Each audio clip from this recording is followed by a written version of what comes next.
að hækkun frá því að vísitala innanlandsflugs var sett á 2008 er upp á 199,5% umfram verðbólgu. Sko.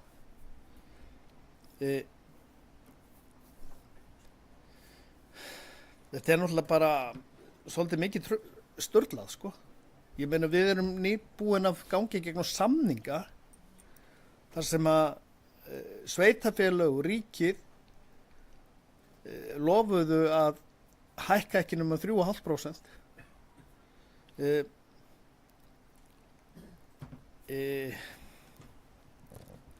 Flugfélagið Icelandair eða hvað það heitir nú ákveður að hækka innanlandsflug 13,7% á milli mánaða. Á sama tíma lækka flugfargjöld til millilandaflug. Og ég meina, þetta er ekki bara eða opinbera. Þetta er bara verðandi þreytt. Sko, manni líður bara eins og það sé verið að sparka í mann og öllum áttum, sko. Ég veit það ekki. Þetta er í mínum huga bara alveg alveg. Þetta er landsbyggðarskattur, sko. Þó það sé opinbert, þó það sé einkafyrirtæki sem er að leggja hann á, þá er þetta ekkert annað en skattur. Ég meina, það er þannig, ég á hérna börn í Reykjavík. Þau geta ekkert komið á heimsókn. Þau hafa ekki möguleika á því. Þau hafa ekki þessa loftbrú. Þetta er bara of dýrt, sko. Það er miklu skynsamlegra að fara til London, taka hótel og allt inclusive á miklu lægra verði yfir helgi heldur en að fljúga austur, sko. Þetta er orðið við erum alltaf meira og minna að horfa á eitthvað eitt lítið atriði. En þetta er út allt. Við vorum að fara yfir almenningssamgöngunar áðan. Við erum að tala samgöngunar á milli staða. Borgarstefna var minnst á áðan, sko. Eða borgarstefnunar. Sko, ég held, sko, að þetta sé að verða alveg rosalega mikilvægt ef að við ætlum af því að, sko, fjöldin í hinnum dreifðu byggðum vítt og breyttu landið er orðið svo lítill. Ég meina, til þess að reka ferðaþjónustuna svo að ferðamennirnir komist hringinn af því að þeir eru að koma til að fara hringinn, þá erum við meira og minna með allt starfsfólkið innflutt á vertíð og er ekki hluti af samfélaginu af því að við höfum ekkert fólk til þess að vinna með. Af því að við erum svo ofboðslega fá. Þannig að ég veit ekki alveg hvað ég er að segja, annað en það að þetta er bara út allt, þessi árás á, eða ekki beinlínis bara árás, heldur svona skilningsleysi á þörfum okkar út á landi liðsins. Takk. Sveitarstjórnarfulltrúi Helgi Finnur Ásgeirsson hefur lokið máli sínu. Eru fleiri á mælendaskrá sem að ekki. Eyþór Stefánsson gjör svo.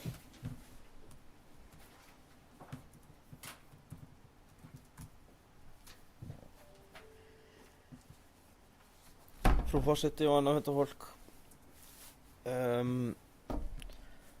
Já, mér langaði bara aðeins, það er svo ótal margt sem að kviknar en svona það sem að hefur ekki komið fram sem að mér finnst svona umhugsunarvert varðandi hvað þetta er.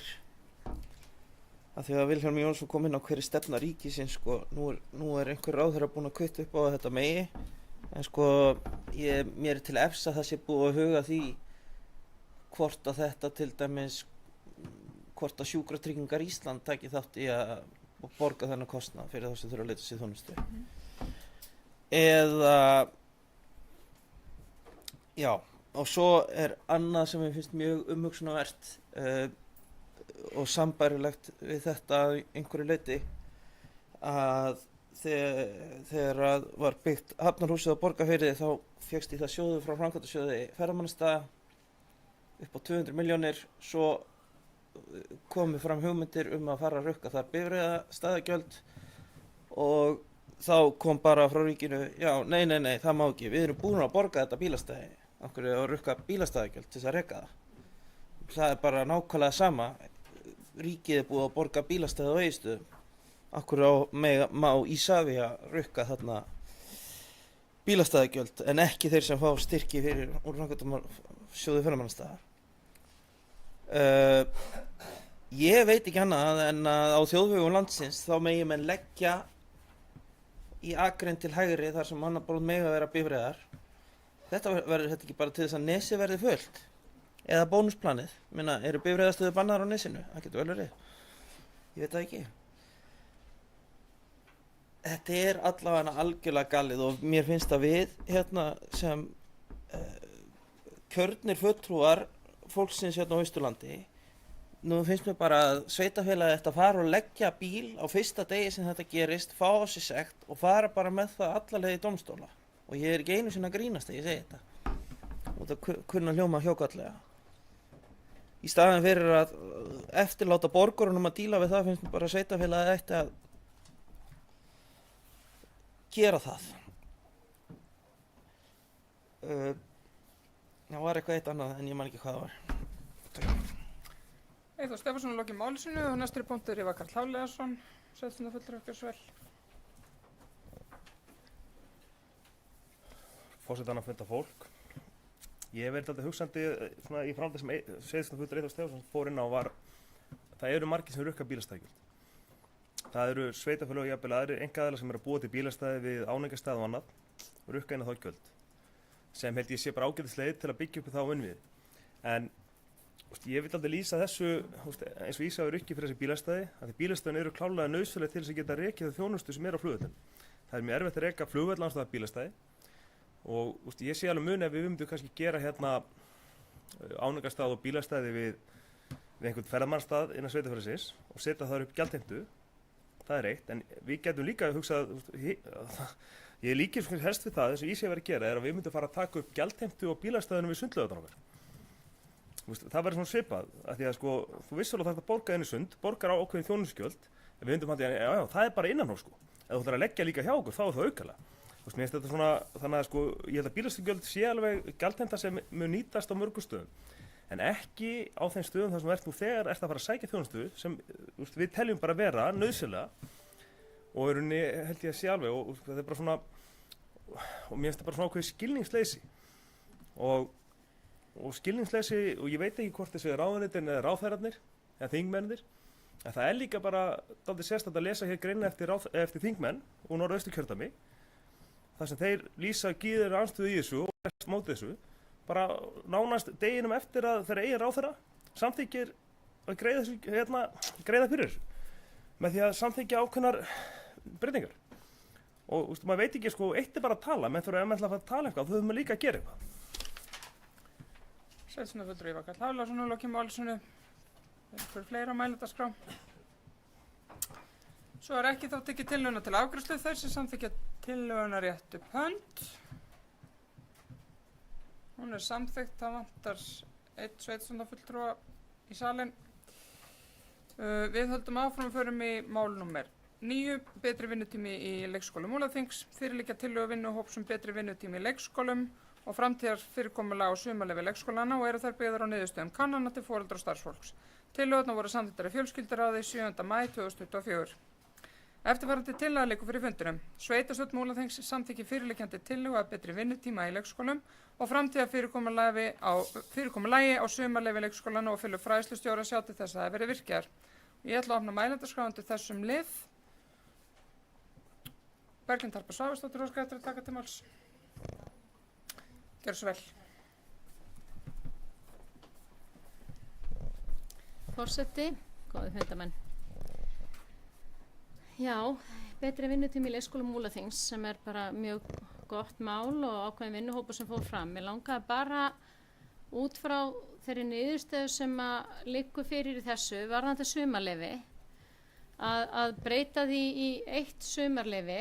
Já, það var ákveðin starfshópur sem var settur í gang, vinnuhópur, og skils mér út frá kjarasamningi Félag leikskólakennara og SÍS, þannig að sko vera að kanna viðhorf foreldra og starfsfólks með til sumarleyfa. Hér er nú fólk sem að þekkir þetta út og inn og getur svo sem alveg svara fyrir þetta. Ég er ekki að tala gegn niðurstöðinni, mér langar bara að koma með áhyggjur mínar og segja hver mín stefna hefur verið í þessu og hvort ég þurfi kannski bara að éta það ofan í mig, að ég hafi ekki haft rétt fyrir mér, en ég hef samt áhyggjur og mér langar þess að koma fram að það er þannig eins og með starfsfólk var algjörlega á því að væri alltaf frí í júlí, allan júlí og fram yfir Verslunarmannahelgi. Ég veit ekki alveg hver þáttakan var hjá foreldrum og fleira, en allavega var þetta niðurstaðan að það yrði frí alltaf í júlí ár hvert og fram yfir Verslunarmannahelgi. Þetta er alveg óska fríið, ég myndi alltaf vilja vera í fríi þennan tíma, en það er bara þannig að við rekum samfélag og við höfum verið að tala um okkar 4 byggðakjarna og það er gríðarlega mikil atvinna í gangi, þjónustu tengt, það eru búðir og allt opið og það þarf starfsfólk. Þannig að ég kannski er það bara af því að maður var aðfluttur og hafði ekki nærfjölskyldu þegar maður var með börn á leikskóla. Og það var bara þannig að maður átti að fara í fyrrafrí og seinna frí og ég hef bara áhyggjur af þeim foreldrum sem að geta ekki fengið það fram að vera ár hvert í fríi júlí fram með Verslunarmannahelgi. Þannig að ég vildi koma því á framfæri. Sjálf er ég með vinnustað og fólk hjá mér í vinnu og það eru foreldrar sem er með börn á leikskóla og svo er ég með aðra sem að vilja bara fá frí í júlí. En svo segir maður bara, nei, þessi með börn á leikskóla, þess vegna fannst mér stefnan eins og við tókum og er núna í starfsreglum að hafa þetta 2 tímabil. Núna er þau með tímabil sem að hefst fyrr. Það hefur komið alls konar óánægju upp og svona með faglegt starf og ýmislegt sem ég kann ekki alveg að fara með hér og það er fólk betri því, en ég er ekkert endilega að fara að krefjast þessara umræða hér, en ég hef samt áhyggjur að því að fólk flytur hingað á kannski ekki nærfjölskyldu, erfitt með að fá vistun fyrir börnin sín, hver á að passa, af því að ég er bara í fríi ár hvert sko, þannig að ég hef áhyggjur af því, en niðurstaðan hér er að breyta þessu í ár hvert verði sumarlokun júlí fram með Verslunarmannahelgi. Þannig að ég vona bara innilega að verði hlusta á það hina foreldrana, þeim mun láti í sér heyra hvort að sem mögulegi að mæta þeim, kannski er þetta bara lítið hluti sem er skilst vera, en mér langaði allavega að því að stefna mín hefur verið mikilvæg þess að hafa þetta 2 tímabil, en hér eru við að samþykkja þetta 1 tímabil, ég veit að það búið að vera mikil fagleg vinna og ýmislegt í gangi, en ég hef samt áhyggjur af þessu, en mun samt samþykkja þessa niðurstöðu. Takk fyrir. Sveitarstjórnarfulltrúi Þórður Alda Gunnarsdóttir, gjörðu svo vel.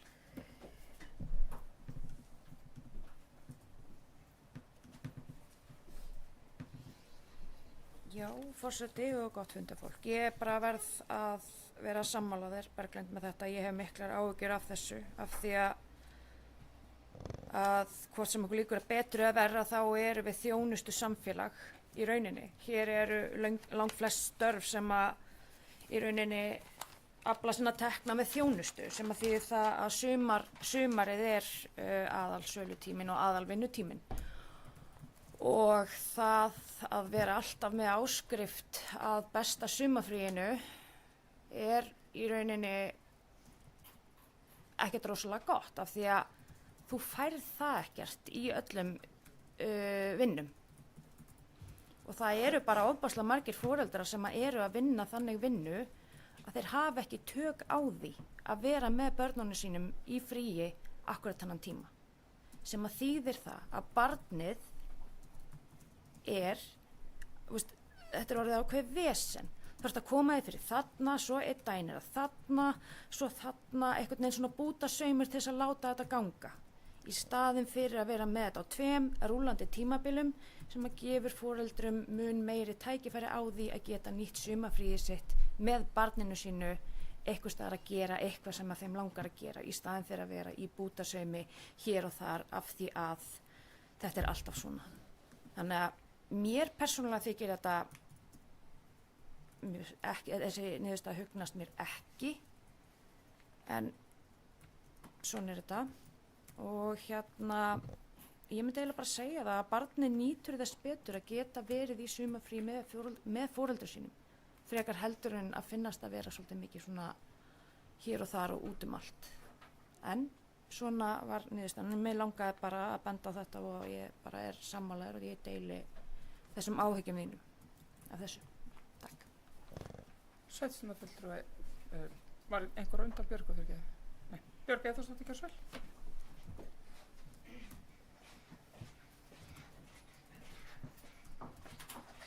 Frú forseti, gott funda fólk. Mér langaði bara aðeins að koma upp og fara svona aðeins yfir ástæður þessar ákvörðunar og niðurstöðu starfshópsins.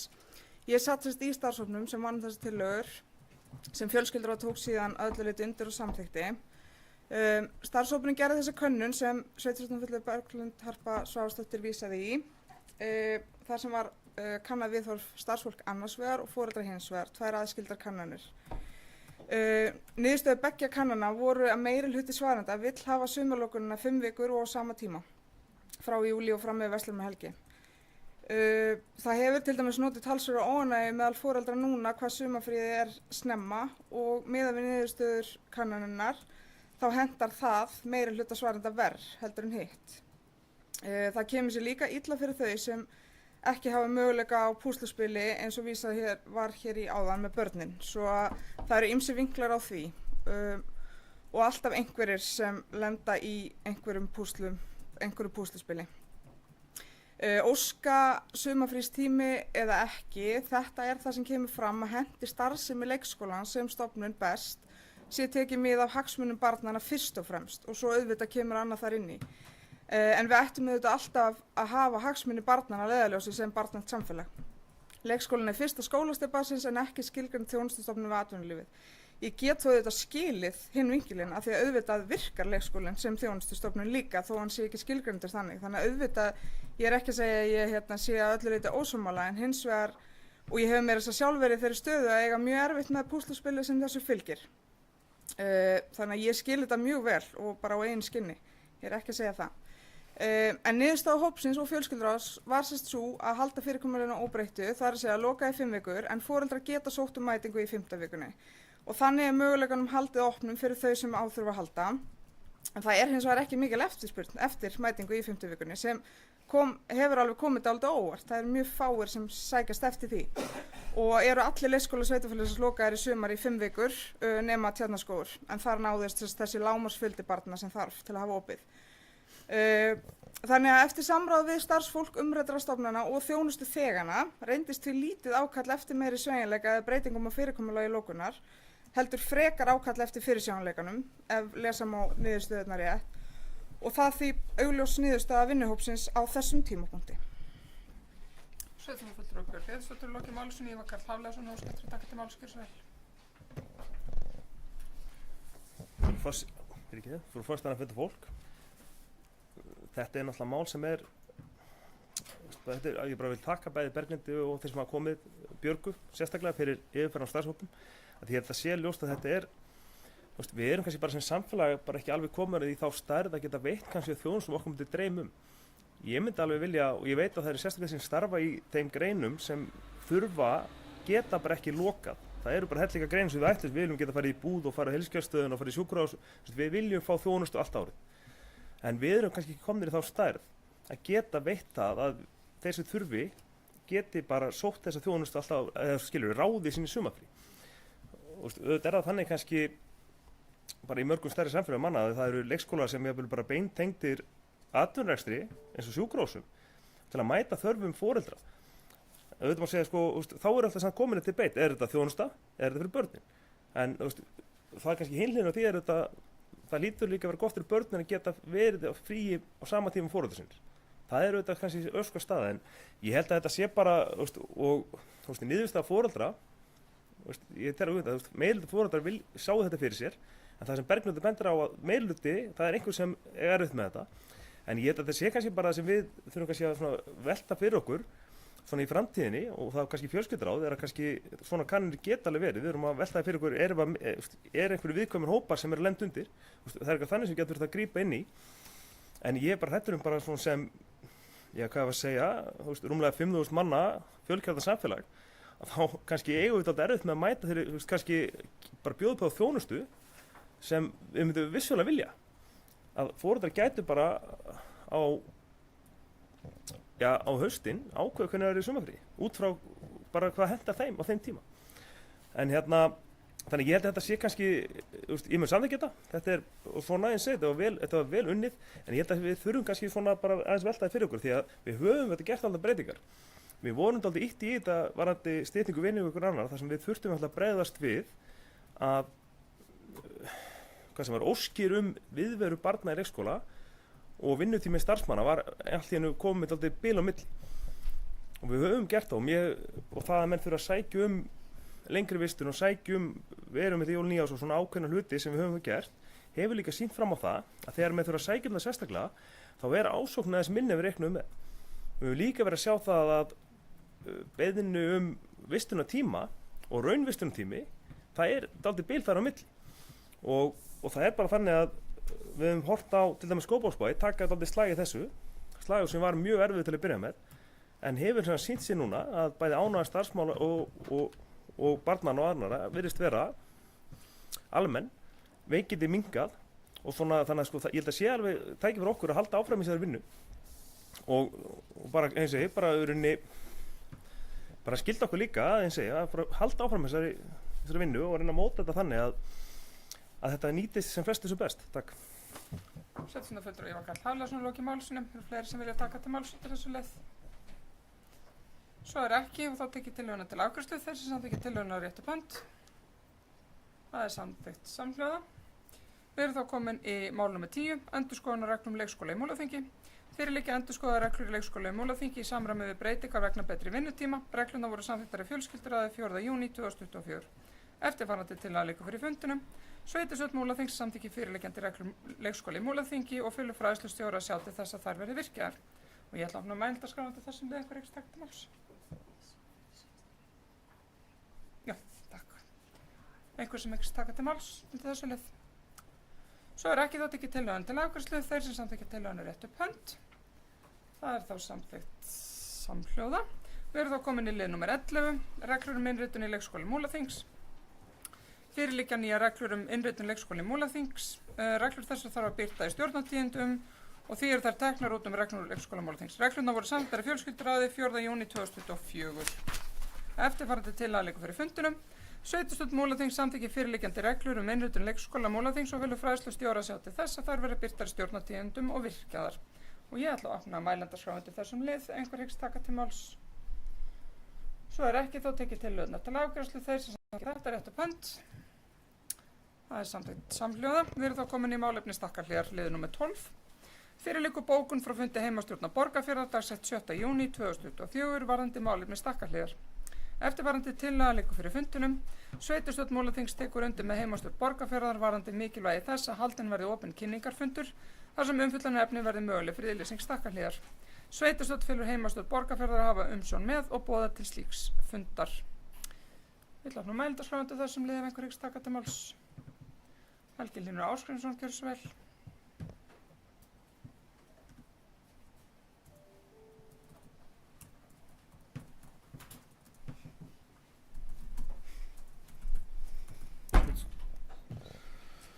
Forseti, aðri fundamenn. Já, ég ætla bara aðeins að koma inn á þetta. Ég sem sagt satt síðasta heimastjórnarfund í fjarveru Eyþórs og það var kannski vakið athygli ykkar hérna inni að það var verið að fjalla Borgkvist málingin hérna áðan og Eyþór Stefánsson kom ekki upp sem held ég fyrsta skipti síðan ég kom hérna. En hérna, já, þetta mál er ríkið steig inn í neytti forkaupsréttar á jörðinni Stakkahlíð 2020 á grunni þess að Stakkahlíð er á verndarskrá, náttúruminjaskrá og með það í huga að friðlýsa jörðina.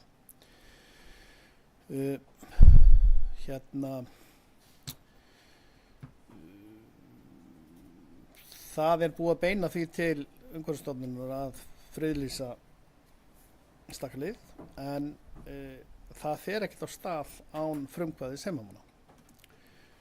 Og það sem við ákváðum að þessum fundi var að við þyrftum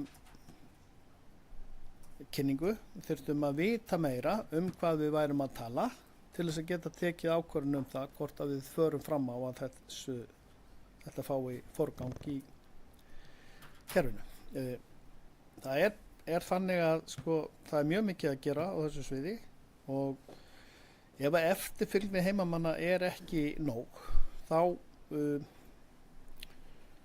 dragast hlutirnir eins og til dæmis friðlandið í Stórurð og þar slóðir þar sem samningurinn þar sem út frá því var gengið að það tæki ár að gera stjórnunar og verndarunaráætlun en það er ekki búið eða það er búið að gera hana en það er ekki búið að samþykkja hana og það eru að verða á 4. ár dálítið og það eftirfylgnin hefur ekki verið nóg héðan af svæðinu. Við erum örugglega ekkert öll sammála þessa hluti en ég er mjög hlynntur friðlýsingum og ég tel að við getum fengið fjármagn inn á svæðið í gegnum það, störf og verndun á náttúrunni og ég til dæmis held að staðan í Stórurð væri verri ef það hefði ekki farið á stað sú friðlýsing. Það er orðið það fjölsótt svæði að það þarf bara viðhald gönguleiða og það þarf stýringu og svo framvegis. En þar er orðið landvarsla í 8 vikur yfir sumarið yfir mesta ferðamann tíma. Í Stakkahlíð er hús Stakkahlíð sem er stórt og mikið hús sem er ríkið á það er reist 1914 og í mínum huga er svolítið lykilatriði í hugsanlega friðlandi þarna að því verði gert til góða og getur orðið svona kjarnin í þessari friðlýsingu. Fyrrum ábúendur þarna og afkomendur þeirra hafa lýst áhuga sínum á að setja alls kyns muni tengda ábúð í Stakkahlíð þar til sýnis. Þannig að ég held að sé fullt að tækifæri þarna en til þess að taka ákvörðun það hvort að við ítum á eftir því að þetta fara á stað þurfum við þessa kynningu og ég lýsi mig hlynntur á þessari bók. Takk. Sveitarstjórnarfulltrúi Helgi Hlynur Ásgeirsson lokið máli sem Berglind Harpa Svavarsdóttir óskar eftir að taka til máls. Gjörðu svo vel. Forseti, góði fundamenn. Sveitarstjórnarfulltrúi Helgi Hlynur hefur nú farið vel yfir þetta málefni en mér langaði bara að koma hérna fram bara út af einu atriði sem finnst gríðarlega mikilvægt. Það er bara, það var mjög upplýsandi og mikilvægt sem kemur hérna fram að frá Umhverfisstofnun kemur fulltrúi Davíð Hansson inn á fund og lykilatriði er að vinna við friðlýsingarferli hefst ekki nema vilji heimamanna komið fram. Mér finnst þetta gríðarlega mikilvæg staðreind og heimastjórn ætla sér að koma á íbúafundi, svona kynningafundi og niðurstöður þess fundar munu því stýra næstu skrefum í þessu máli. Það er því í höndum íbúa á svæðinu á þessum væntanlega kynningafundi hvaða vegferð verður tekin í friðlýsingu og Stakkahlíðar. Þannig að því fagna ég, þannig að það verður bara þá í höndum íbúana og eftir kynningu, ítarlega kynningu á þessum fundi. Þannig að mér finnst það bara mjög gott að íbúar hafi áhrif þetta friðlýsingamál. Takk. Sveitarstjórnarfulltrúi Berglind Harpa Svavarsdóttir hefur lokið máli sínu. Fleiri sem vilja taka til máls undir þessum lið. Eyþór Stefánsson, viltu gera klára rétt upp hönd?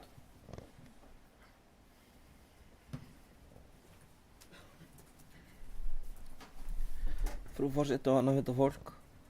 Þetta mál náttúrulega svolítið langt og svolítið langan aðdraganda og hefur svona verið að, hvað að segja, við höfum ekki alveg vitað hvað við sem náttúruverndarnefnd höfum átt að gera við það, en þetta er ágætis fyrsta skref.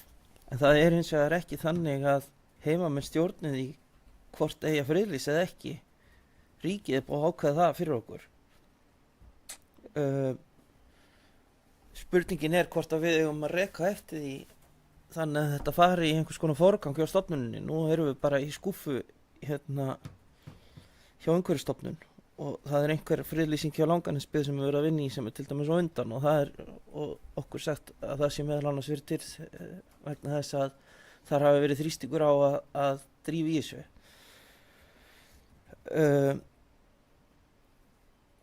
Þetta er já, ég veit ekki hvað skal segja sko. Það er pressa af sumum stöðum að drífa í þessu meðan aðrir finna þessu öllu til foráttu, þannig að það hefur verið svona erfitt að vita í hvort fótinn maður eigi að stíga, en það er, og í þeim tilfellum lítur bara að vera ágætt að fá samtal við íbúa, en mér finnst þetta samt sem áður sko, ég hef nú gert og sagt varandi þessa friðlýsingamál sko, það sem er allavega versta niðurstaðan og lendingin í þessu máli að mínu dómi, að ég tel, er ef að, já, ríkið er sannlega búið að nýta forgangsréttinn, ef að það fer þá ekki í friðlýsingaferlið, því að ef að það ætti ekki að gerast, þá held ég að það væri bara betur komið þessu landi að vera hreinlega selt, sko, því að ríkið, já, maður er nú ekkert alltaf til allra fyrirmyndar hvernig hlutinir eru þar sem ríkið er eigandi, en ef færi þetta þá allavega í friðlýsingu, þá væri allavega hægt að gera einhvers konar samning og gera einhvers konar ramma hvað standi þá til að gera. En já, ég ætla ekki að hafa þetta lengra. Sveitarstjórnarfulltrúi Eyþór Stefánsson lokið máli sínu. Ívar Karl Hafliðason óskar eftir að taka til máls, gjörðu svo vel.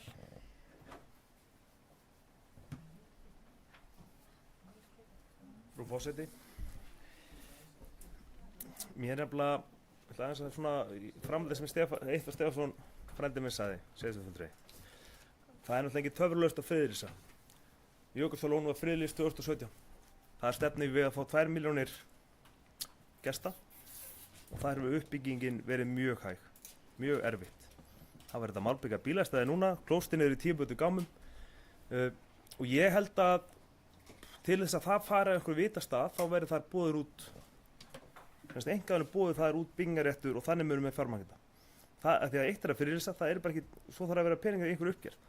Þannig að það er ekki töfralaust að friðlýsa og gera einhver áætlanir. Það gerir ekki neitt sko, fyrir uppbyggingu í Stakkalið. Það er að sorglega við þetta á þessum tíma þegar þeir sem ætluðu þannig að kaupa voru, alls konar héðan og þaðan á heiminum og heimamenn og þeir vilja fara að gera eitthvað. Þannig að ef að menn geta ekki á 7 árum, að verða 7 árum, komið uppbyggingarstað í Jökulsárlóni, hvað haldið að við munum taka langa tíma að koma uppbyggingarstað í Stakkalið? Sveitarstjórnarfulltrúi Ívar Karl Hafliðason hefur lokið máli sínu. Helgi Hlynur Ásgeirsson, gjörðu svo vel.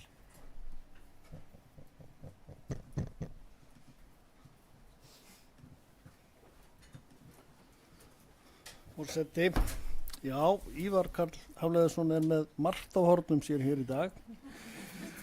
Áðan var hann með Jódísi Skúladóttur á hornum sér fyrir að koma ekki veg fyrir bílastæðugjöld á flugvellinum, sem er ódýr málflutningur, sko. Það er bara ódýrt. Skrifa en gera ekki neitt. Svona. Hvað vitum við það hvað Jódís beitti sér fyrir?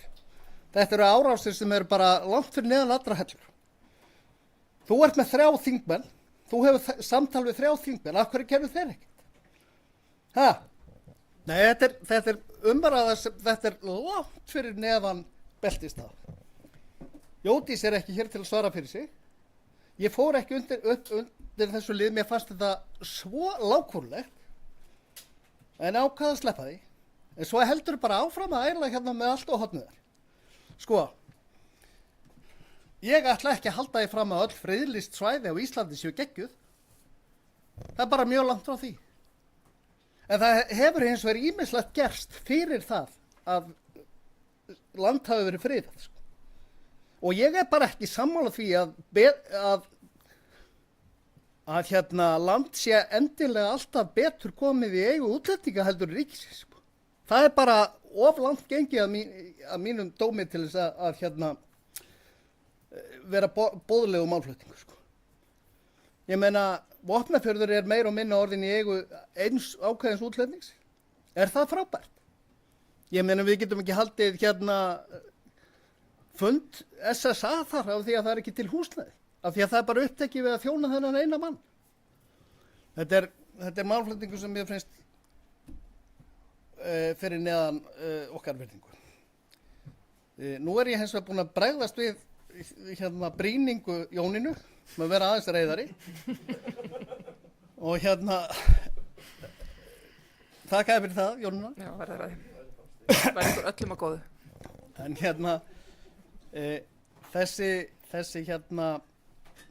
þetta samtal sem á að fara, við erum að fara fram á að verði, það er bara upphafið af einhverju góðu og það er rétt sem Eyþór segir, það er búið að taka ákvörðun þetta. Þetta er keypt til þess, en eins og framkvæmdin þá fer það ekkert á stað ef að það er ekki vilji heima. Þannig að nú bara kemur það í ljós hver viljinn verður og hvað er í pakkanum, hvað er hægt að fara fram á. Og með svona friðlýsingar almennt þá er það bara þannig að heimamenn geta haft ansi mikil áhrif það hvernig þeir verða, ef þeir beita sér. En þá þurfa þeir að beita sér. Þeir þurfa að mæta á fundi og stjórnar og velferðaráætlun til dæmis. Og hafa áhrif.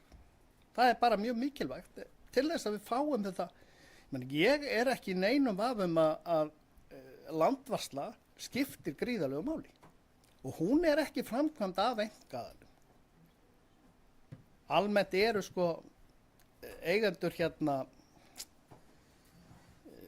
Jú, það er alveg til að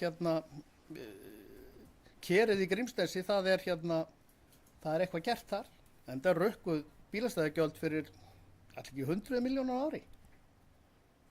Það er svona dæmi náttúruperlu í einkaeigu. Jú, kannski er það frábært, en ég er ekki þar, mér finnst það ekki frábært.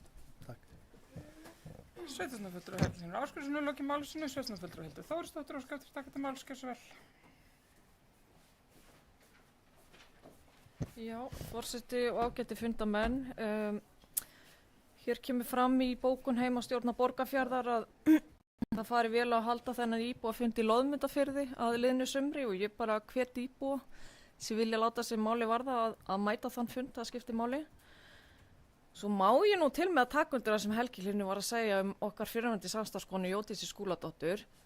Hún er nánast eini þingmaðurinn í kjördæminu okkar sem talar máli Austfirðinga. Þannig við skulum ekki vera að tala niður hennar störfi í ræðu og riti. Hún hefur verið að setja okkar mál á dagskrá aftur og aftur á meðan að hinnir 9 þingmenn kjördæmisins, það heyrist ekki í múkkiðum, það er alveg sama hvaða mál er að gerast hér. Ef það gerist eitthvað á Akureyri, þá heyrist í þeim. Annars ekki. Takk.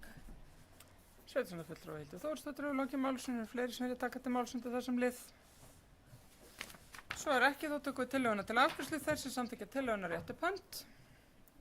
Það er samþykkt samhljóða. Við erum þá komin í liði fundagerða og eins og venja er að þá ætlum við að taka til, ætla ég að opna umræður á fundagerðum heimastjórna. Og þetta er liður 13, 14, 15 og 16. Hér er að ræða fundagerð heimastjórn Borgarfjarðar nr. 48, fundagerð heimastjórn Fljótsdalshéraðs nr. 47, fundagerð heimastjórn Djúpavogs nr. 50 og fundagerð heimastjórn Seyðisfjarðar nr. 47. Og ég ætla að minna ræðumenn á það að vísa til liða og fundagerðar. Það er málsitt. Einhver sem vilja taka til máls undir þessum liðum? Svo ekki, þá höldum við áfram og förum í fundagerði byggðaráðs. Við erum hér með lið 17, 18, 19 og 20. Hér er að ræða fundagerði byggðaráðs Múlaþings nr. 116, 117, 118 og 119. Þeir sem vilja kveða sér hljóðs geti gert það núna, mælendaskrá er opin undir þessum liðum. Einhverjir sem vilja taka til máls. Svo ekki.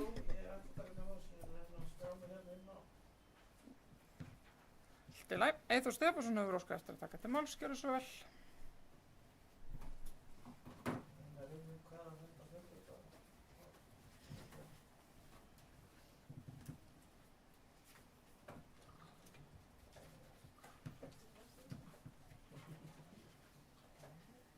Já, afsakið orðbræði.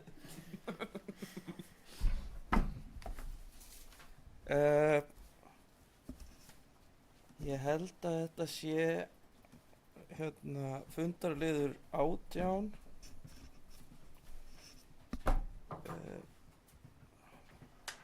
117. fundur byggðaráðs. Gengur eins og er eitthvað illa. Jú, já, 7. liður. Já. Já, frú forseti og annað fyrir fólk. Ég kom eiginlega hér til þess að lýsa vanþóknun minni á þessum nýju reglum gististaði í Múlaþingi sem mér finnst algjörlega galið, og ég var satt og fundi hérna með ungmennaráðið þar sem að vill svo til að formaður byggðaráðs sagðist vera á móti boðum og bönnum, og ég er það líka oft á tíðum, en hér finnst mér alveg fyrir neðan allar hellur að við séum að herða reglur gististaði í Múlaþingi á, já, þó að sumarið í sumar sé kannski aðeins farið að draga úr, að þá er á Uppsöldu Austurlandi. Reglurnar voru á þá leið að það var hægt að leyfa gistingu í flokki 2, 3 og 4, en sérstaklega blöskra mér þetta með flokk 2, að það megi ekki lengur reka gistiheimili á heimili sínu þar sem hann hafi aðsetur, og nú er bara öll gisting í skilgreindu atvinnuhúsnæði. Og ég skil bara ekki af hverju byggðaráð Múlaþings er að setja þessar reglur og herða reglur á þessu enn frekar, og sé þetta komið. Ég var nú aðeins að ræða þetta við eitt sveitarstjórnarfulltrúa einn áðan sem fræddi mig að þetta væri nú bara komið í lögum frá ráðherra. Af hverju ósköpunum er slíkum boðum og bönnum þá ekki mótmælt? Því þetta er algjör þvæla, og þetta er ekki, ef markmiðið er að auka húsnæðisframboð, þá er það með því að herða reglum gististaði. Þá vill bara svo til að þessar tilteknu reglur, sérstaklega flokk 2, eru bara ekki þar til gerðar að til þess gerðar. Það losnar ekkert húsnæði með því að menn þurfa að skilgreina með fleira húsnæði, atvinnuhúsnæði, og banna mönnum að reka gistiheimili á heimili sínu þar sem menn hafa sjálfur aðsetur og heimili. Þannig að þetta er fáránlegt. Sveitarstjórnarfulltrúi Eyþór Stefánsson, lokið máli sinni. Ívar Karl Halladarsson, sveitarstjórnarfulltrúi, og óskað eftir að taka til máls. Gjörðu svo vel. Svo fórst ég hver með litur ansvars. Já. Og bera með sakir okkur byggðaráði. En það er alveg rétt að þessi breyting kemur út af lagabreytingu. Lagabreytingu sem birtist mér einfaldlega bara þegar ég var eitthvað að þvælast á internetinu og rek augun í þetta og sendi þetta á Björn og fleiri og spurði, að því það er ekki langt síðan við samþykktum reglum gististaði, og það sem var einmitt svona opið á flokk 2, ég man ekki alveg með 3, og gegn svona ákveðnum samningum, mér sýndi fram á bílastæði, mér sýndi fram á svona ákveðna kröfur sem gerðar hafa verið, og ég held við samþykkt þetta fyrir tæpa ára síðan. Þessi lög tóku bara gildi 30. apríl. Þetta var inn í, að ég með minnir, einhverjum aðgerðapakka ríkisstjórnar varðandi kjarasamninga, og kom einfaldlega ekki til umsagnar. Það er ekki sent, allan að kannaðist engin við á Byggðasveitum að hafa fengið nokkuð þetta. Þannig að lögin taka gildi, sveitarfélögin ekki látið vita að það sé bara að breyta lögum. En þetta eru 3 greinar sem breytast. Í fyrstu greininni kemur bara skýrt fram rekstrarleyfi skyld gististarfsemi innan þéttbýlis skal verið samþykkt atvinnuhúsnæði. Og þá er bara búið að taka allt nema runni svokallað gistingu í flokki 1 sem 90 daga 2 milljónir hámark yfir atvinnuhúsnæði. Þetta gildir ekki afturvirkt að og stendur svo í reynir fyrir þessi lög öðlast þegar gildi og þannig að þú talum að mótmæla annað við vorum bara nauðbundið að verða við þessu. Þetta var svona eins og oft koma nú reglubreitingar í umsagnir og annað.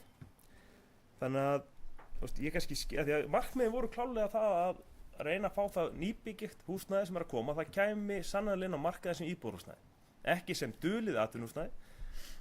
Þetta er svona, mér finnst þetta að vera leið dálítið svona groddaleg leið til að leysa kannski vandamál sem hafa verið í fréttunum þó aðalega bundið kannski við Reykjavík sem er þá líka eitthvað sem menn hafi getað leyst þar bara með lýsingum í sínum skipulum. En kannski eina góða fyrir þetta gildir ekki dreifbýli þannig að við verum bara að færa þessa atvinnustaðar sem út í dreifbýli. En þetta er bara eins og þannig að við erum gátum lítið að gert en að breytta okkur reglum samræðum við lög. Takk. Sveitarstjórnarfulltrúi Eva Karl Hafliðason að lokinni máli sínu og fleiri sem vilja taka til máls undir þessum liðum eða undir liðum fundargerðar byggðaráðs. Hildur Þórsdóttir, gjörðu svo vel. Já, við erum búið með heimastjórnir og komin í byggðaráðs.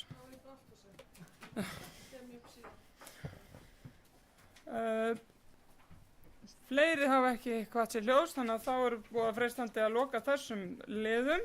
Þið þurfa að stoppa mig af ef þið ætla að grípa síðasta tækifærið. Við erum komin í lið númer 21, 22 og 23, fundargerðar umhverfis- og framkvæmdaráðs Múlaþings númer 117, 118 og 119 og ég ætla að opna mælendaskránni þessum liðum ef einhver vill taka til máls. Svo er ekki, þá ætla ég að opna fyrir lið 24, 25, 26 og 27 og hér er að ræða fundargerðar fjölskyldur á Múlaþings númer 103, 104, 105 og 106. Og ég ætla að opna mælendaskránni þessum liðum. Það er enginn sem kveður sér ljós og við tökum þá fyrir lið nummer 28 sem er ungmennaráð Múlaþings. Einar Freyr Guðmundsson vill taka til máls, gjörðu svo vel. Ungmennaráð, jú. Heppinn, þú náður að koma þér inn á rétt stað.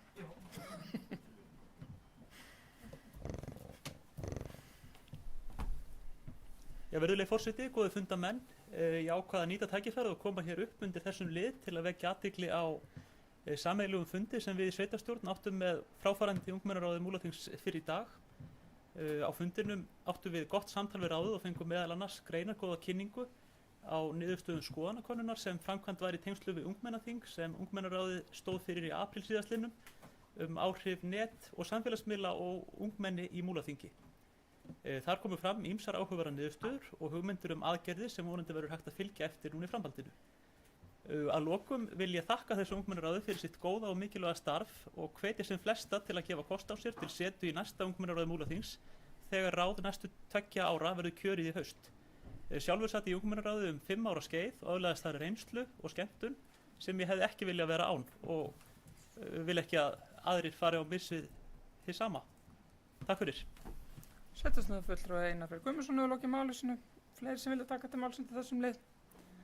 Svo er ekki og við erum þá komin í lið nummer 29 sem er fundargerð öldungaráðs nummer 7.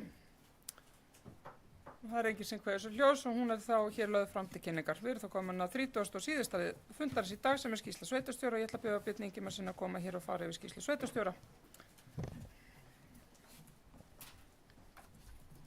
Já, forseti og gott fund af fólk. Ég ætla þá að fara yfir svona það helsta sem hefur verið mín á borði frá því að við komum saman síðast.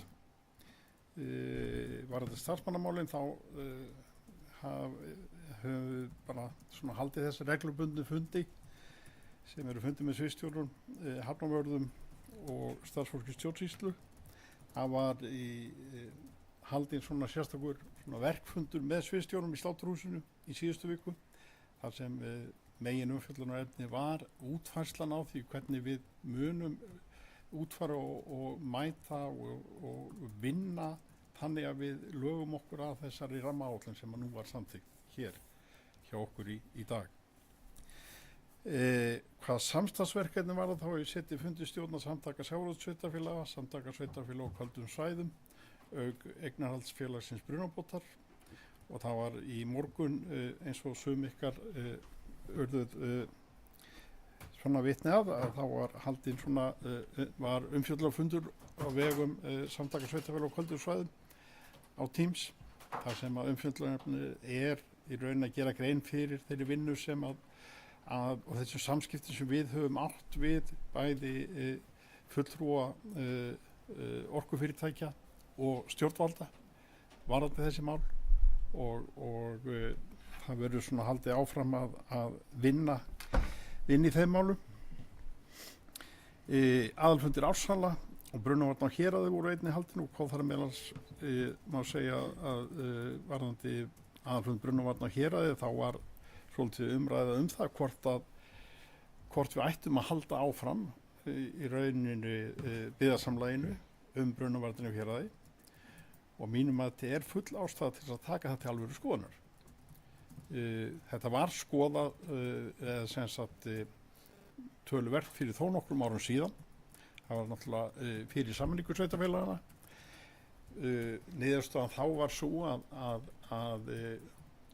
það væri semst ekki skynsamlegt eða það var svo sem ekki vilji til þess hjá báðum sveitarfélagum, menn vildi ekki fara í einhver átökum það, en nú svona komin upp sá flötur að ég held að sé alveg full ástæða til þess að skoða þetta og það var í rauninni, ég rekna með við munum fjalla þetta þegar fundargerð aðalfundarinn kemur fyrir viðráð og skoðum þá hvaða skref við tökum í þessu. Ég sótti ráðstöfnu í Stokkhólmi sem Cruise Europe stóð fyrir, þar sem umfjöllunarefnið var áherslur evrópskra hafna varðandi samskipti og þróun þjónustu við skemmtiferðaskipin og ég held að sjálf að segja að þetta var, eða sem sagt þessi vettvangur er mikilvægur að eiga þessi samskipti við kollega okkar og þessara hafnir í Evrópu. Þetta er eingöngu sko Evrópuhlutin sem þarna en eru að glíma í óskursvipuð í rauninni svona átaksverkefni á öllum þessum stöðum og þannig að ég var mjög sáttur við þetta. Hvað var það atvinnuuppbyggingu til, ég gleymi því, ég mun síðar núna í þessu mánuði sækja ráðstöfnu sem haldin árlega þar sem saman koma fulltrúar sveitarfélaga sem koma að þessu uppbyggingar og sjálfbærni eða umhverfis og sjálfbærni verkefni sem Sittarsló heitir og þar verður farið yfir þróun mála og framtíðar sín þeirra mála. Verður segja að þetta ég satt sem sagt visskiptið þessar ráðstöfun tók þátt í henni fyrir árið síðan og það var mjög áhugavert að heyra og sjá í rauninni, þetta eru í rauninni fulltrúar sveitarfélaga alls staðar að úr heiminum, hvernig menn eru að vinna að þessu. Og ég held að sé alveg óvægt að segja og það var mín tilfinning að við erum í rauninni mjög vel stödd á vegi stödd með það hvernig að þessum verkefnum staði hjá okkur við í rauninni það sem ég er að upplifa og í samskiptum við fyrirtæki eða sem sagt sveitarfélög sko annar staðar í heiminum. Þannig að ég held að við getum alveg verið svona ánægð með okkur. Hvað var að atvinnuuppbyggingu til framtíðar á Seyðisfirði, þá hefur sú vinna sem ætlað var að vinna í maí dregist en sem betur fer hún farin af stað. Við vorum að horfa til þess að það gætu mögulega verið komnar niðurstöður úr greiningu, kostnaðargreiningu og líka sem sagt uppbroti á frystihúsinu svo kallaða í sko þessi mánaðamót, maí, júní, en hún er að fara á stað núna og ég held að ef maður ætla að vera bara raunsær þá held ég að sé ég held að það sé svona raunhæft að gera ráð fyrir að við séum að taka þetta síðan til umfjöllunar í ágúst. Við erum bara að fara inn í þannig tíma en þetta sem betur fyrir að fara á fulla ferð. Ég fundaði ásamt fulltrúa síldarvinnslunar með fagaðila sem hefur fengið í þetta verk, funduðu með viðkomandi núna á þriðjudaginn var og þetta verk er að fara á fulla ferð. Eins hef ég verið í samskiptum við starfsmann ofanflóðanefndar varðandi frummatið og framtíðavörnunum fyrir ofan frystihúsi, því það er eitt af því sem náttúrulega skiptir máli, mun þetta hús, sko við höfum fengið það frá fulltrúum Veðurstofunnar, í rauninni nokkuð ákveðnar sem sagt fullyrðingar það að það sé hægt að verja þetta hús þannig að þetta verði allt inn á B-svæði. Í dag er það þannig að norður endi húsins er á svokölluðu C-svæði. En þetta er mikilvægt að við fái bara sko staðfest með það verði unnið alvöru frummat á þessu og það hefur bara því miður dregist vegna þess að þeir fagaðilar sem eiga að vinna þetta hafa verið bara í rauninni algjörlega uppteknir í svokölluðu Grindavíkurverkefni. En ráðuneytið hins vegar þessi starfsmaður ráðuneytisins, hann hefur bara fengið allavega okkar skilaboði frá okkur nokkuð skýr og að leggja áherslu á að verði farið í þessa vinnu. En ég hef ekki viljað talið æskilegt að við farum að bíða með þessa greiningavinnu á frystihúsinu eftir þessu, heldur þetta sé unnið samhliða. Þannig að þetta tefist ekki. En þannig að ég mun bara halda áfram að hamra á þetta. Síðan hafa fulltrúar verið að vinna greiningar á valkostum varðandi Hitaveitu á Seyðisfirði og ég held að línur séu nú að skýrast þannig að það verði þá hægt að taka þetta formlega samtal við Orkustofnun og Rarik og síðan að kynna hugmyndina fyrir íbúum. Ég hef setið fundi með umhverfis- og samgöngunefnd Alþingis þar sem megin umfjöllunarefni var annars vegar hlutdeild nærsamfélag í arði og orkustarfsemi og hins vegar skipulagsréttur sveitarfélaga hvað þessi mál varðar. Og einnig höfum við í stjórn samtaka sveitarfélaga á köldum svæðum lagt á áherslu okkar samskiptu stjórnvöld að fulltrúar orkufyrirtækja að gæta þurfi að rétti og öryggi íbúa og sveitarfélaga varðandi aðgengi að orku og gjaldtöku. Eins og kom fram hér áðan á okkar ágæta fundi, þá liggur nú fyrir samþykktur rammi fyrir fjárhagsáætlun næsta árs og verkefni sem framundan er að tryggja við námlaga starfsemi sveitarfélags að þessum ramma og eins og kom fram hér þá var þetta megin umfjöllunarefnið á fundi sviðstjóra, verkfundi sviðstjóra síðustu viku. Síðan er alltaf ýmislegt fleira verið upp á borðinu en ég held ég láti þetta nægja. Þakka bara fyrir góðan fund og legg til að við höldum bara jákvæði inn í sumarið. Takk fyrir mig. Við þakkum Birni Ingimarssyni fyrir þetta. Þá er 30. liður hér komið til hvílu og ég ætla að slíta fundi. Klukkan er 3 og 30 mál.